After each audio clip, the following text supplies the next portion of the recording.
لعبت يا زهر. السلام عليكم. من واحنا صغيرين منبهرين جدا بفكره المصباح السحري اللي يحقق لك كل احلامك ويحل لك كل مشاكلك من غير مجهود.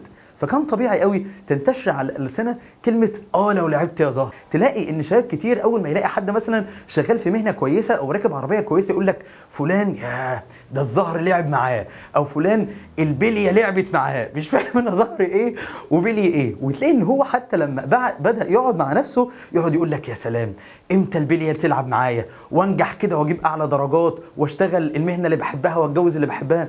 حتى الشخص الكويس تلاقيه بدأ يقعد مع نفسه ويقول لك يا سلام امتى يلعب الزهر معايا كده في رمضان وقلبي يخشع في الصلاة كده واختم القرآن والاقي الدنيا جميلة. الفكرة يا جماعة، هل يا ترى الزهر هيلعب لوحده؟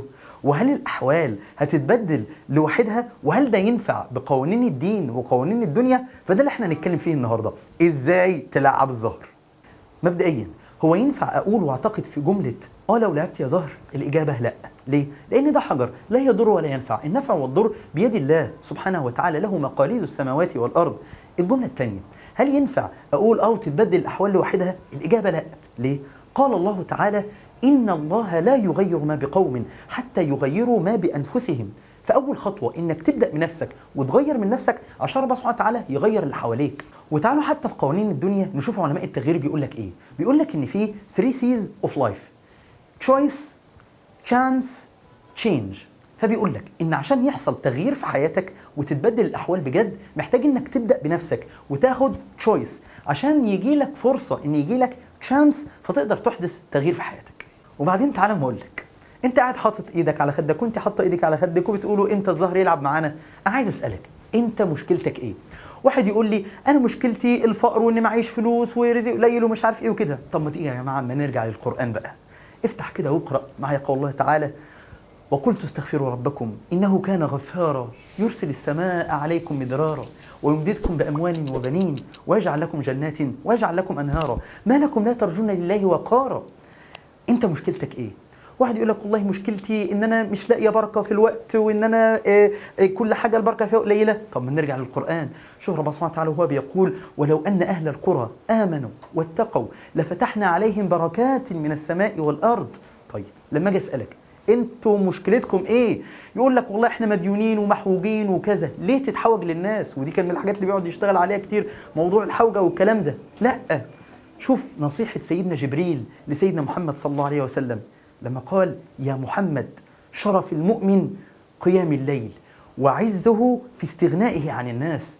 وشوف نصيحة النبي صلى الله عليه وسلم: إذا سألت فاسأل الله وإذا استعنت فاستعن بالله. وانت مشكلتك ايه؟ ليه دايما حزينة ومكتئبة وحاطة ايدك على خدك ليه؟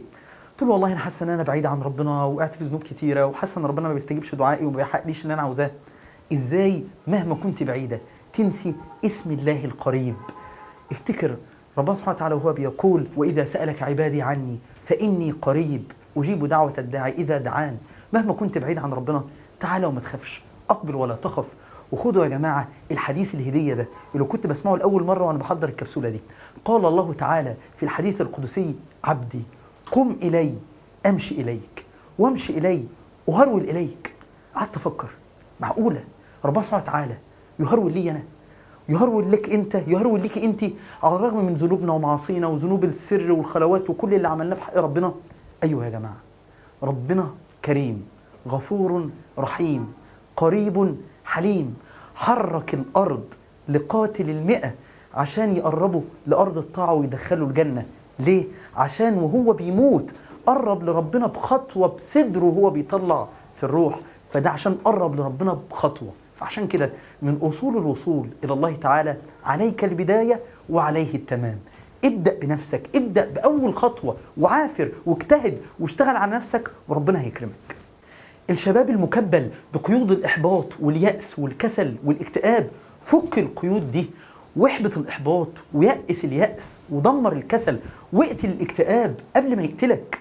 ومن الآخر يا شباب، مفيش زهر يلعب لوحده ومفيش أحوال هتتغير لوحدها. واعرف انك لما بتشوف حد تحس انه ناجح ده مش معناه ان الزهر لعب معاه. وافتكروا يا جماعه ان باقي خلاص على رمضان شهر واسبوع، نجتهد على نفسنا قوي ونشد حيلنا ونستعد كويس عشان الدنيا تلعب معانا في رمضان. كل سنه وانتم طيبين.